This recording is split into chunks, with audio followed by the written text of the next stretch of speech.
Hello everyone! Hoje nós vamos falar sobre o Present Continuous nesse vídeo aqui. Nós vamos abordar como fazer uma afirmativa, como fazer uma sentença na negativa, como fazer pergunta, sem falar nas dicas que aparecerão ao longo desse vídeo. Então, assista o vídeo até o final para você conseguir acompanhar tudo direitinho. Lembrando que nós já temos 2 vídeos dessa série de gramática básica. O primeiro vídeo foi sobre aspectos gramaticais dos tempos verbais da língua inglesa. É muito importante que você acompanhe, que você assista a esse vídeo, porque nós basearemos todos os próximos vídeos sobre tempos verbais nesse primeiro vídeo sobre os aspectos do tempo. Então é de suma importância que você assista esse primeiro vídeo para conseguir acompanhar os próximos conteúdos. Essa série de gramática básica que você está aqui acompanhando no YouTube, ela é baseada num curso de gramática básica que eu ministrei recentemente. Então, para você que assistiu o curso, essas aulas servirão como um reforço. E para você que é novo aqui, está me vendo aqui pela primeira vez, esse curso servirá, para que você aprenda sobre a gramática básica da língua inglesa. Todas as segundas-feiras terão vídeos novos no canal. Se você tiver alguma dúvida, algum comentário a fazer, deixe nos comentários abaixo sugestões, críticas construtivas, por gentileza. Eu ainda estou aprendendo a mexer por aqui, que eu respondo ou nos próprios comentários, ou eu faço um vídeo especialmente contemplando a sua pergunta. Tá certo? Então, vamos para a tela. O que é o Present Continuous? O Present Continuous é um tempo verbal onde a ação está acontecendo. Ou seja, ela está em continuidade, em progresso. Por exemplo, I am teaching English now. I am teaching English now.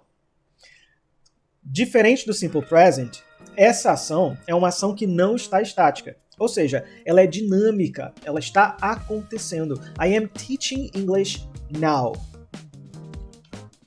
No Present Continuous, o nosso auxiliar será o verbo to be. O verbo to be conjugado no present.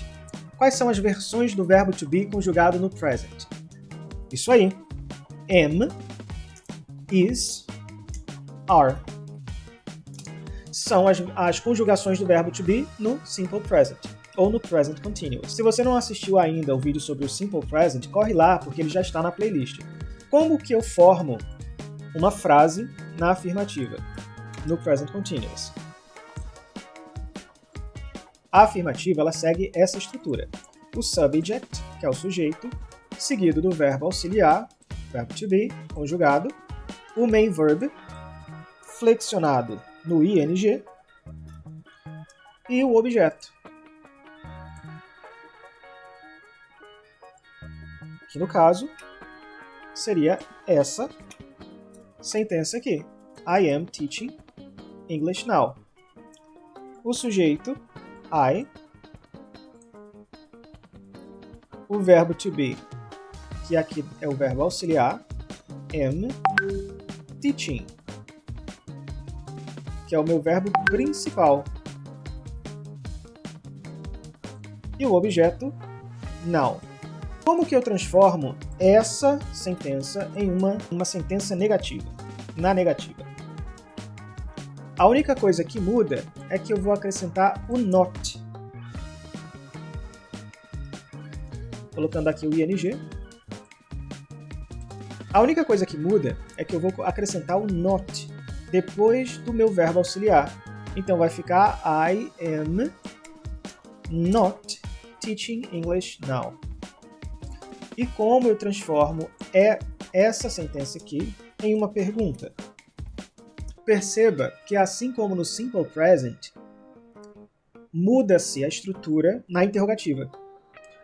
O verbo to be vai para o início da sentença e o restante continua a mesma coisa. Só tirando esse not aqui, porque eu não estou fazendo uma pergunta negativa, na negativa, né? Então vai ficar am I teaching English now? E a question mark. Assim como no Simple Present, nós temos algumas regrinhas de escrita, de spelling, com relação ao Present Continuous, aos verbos do Present Continuous. A primeira regrinha: se um verbo termina em E, tira-se o I e adiciona o ing, o ing. Por exemplo, o verbo have termina com E. Eu tiro o E e coloco o ing. Vai ficar having. A mesma coisa com ride. Termina com E, eu retiro o E, coloco o ing e fica riding. Segunda regrinha: se um verbo termina em vogal mais consoante, geralmente dobra-se a consoante antes de adicionar o ing, como no caso de swim. Swim termina com I, que é uma vogal, e com M, que é uma consoante. Se eu conjugar no Present Continuous, ele vai virar swimming. Viu? A gente dobra a última consoante. O mesmo se repete ou se aplica para run. Run becomes running, com o N dobrado. Por que aqui eu falei geralmente dobra-se a consoantes antes de adicionar o ing? Porque se eu tiver mais de uma sílaba, nós devemos ter cuidado, pois se o stress, se a sílaba tônica não for a última sílaba, só adiciona-se o ing, como é o caso de visit. Perceba que o stress, que a sílaba tônica, é a primeira, visit. Nesse caso, mesmo terminando com vogal e uma consoante, eu não preciso dobrar a última consoante, porque o stress está na primeira sílaba. Vai ficar visiting. O mesmo se aplica para open. O stress está na primeira sílaba. Open. Open. Com isso, eu não preciso dobrar a consoante, a última consoante. Só conjugar colocando o ing, que vai virar opening. A primeira dica que eu separei para vocês é a seguinte. Dica número 1.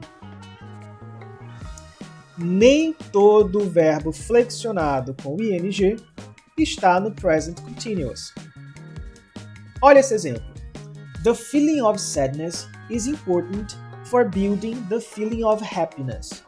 Perceba que feeling nessa sentença não é verbo.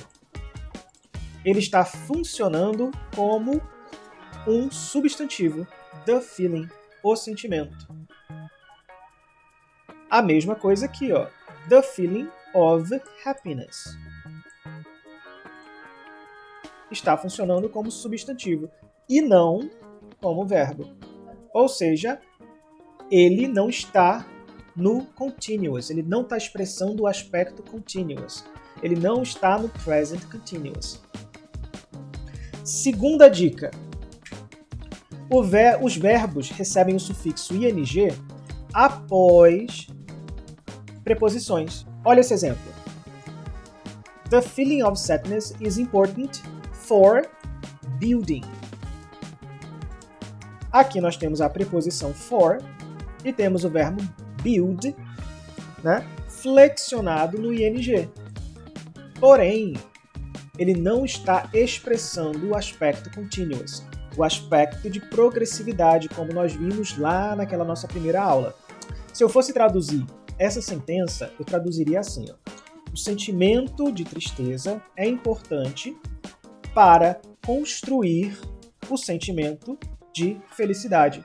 Então, ficou bem claro na nossa tradução que building aqui não está expressando o aspecto continuous. Dica número 3. O present continuous, ele também é utilizado para falar sobre coisas no futuro, sobre planos futuros. Quando eu falo sobre planos, significa que alguma coisa já foi planejada anteriormente e que eu tenho uma certeza que acontecerá no futuro. Por exemplo, digamos que eu vá viajar amanhã. Eu já comprei as passagens, eu já aluguei o quarto de hotel, eu já sei para onde eu vou, já preparei as malas. Então eu falo assim, ó, I am going to travel tomorrow. Eu uso going to, que é present continuous, para falar do futuro. Um futuro que eu tenho certeza que vai acontecer, porque ele já foi planejado, não é algo que eu decidi agora, já foi planejado, previamente planejado. Isso nos leva à dica número 4. Se você não tiver a estrutura do verbo to be, que é o auxiliar, mais o verbo principal flexionado no ing, você não tem uma sentença no present continuous. Vamos pegar esse exemplo aqui, ó. I am going to travel tomorrow. Por que eu sei que essa sentença está no present continuous? Porque ela tem o auxiliar, mais o verbo principal, que é o verbo go, flexionado no ing. Se eu não tiver o verbo to be, por exemplo, eating pizza is my favorite thing. Eating pizza. Aqui eu tenho o verbo eat, ele está flexionado no ing. Porém, aqui essa sentença não está no present continuous. Eating pizza é o sujeito dessa minha oração, dessa minha sentença. Então, eating aqui está funcionando como um substantivo, não como verbo. Eu só tenho present continuous quando eu tenho a estrutura do present continuous, que é o subject, o verbo auxiliar, que no caso é o verbo to be, o verbo principal flexionado no ing e o objeto. Certinho? Vamos voltar lá para a tela. Eu coloquei na descrição do vídeo alguns links de exercícios. Vão lá, façam as atividades e voltem aqui. Deixem seus comentários. Se tiverem alguma dúvida, deixem a sua dúvida, que talvez eu responda ou no próprio comentário ou fazendo um vídeo especialmente para você. Dá seu like, se inscreve no canal e fique ligado que toda segunda-feira vai sair vídeos novos, tá certo? That's it. See you in the next class. Bye bye!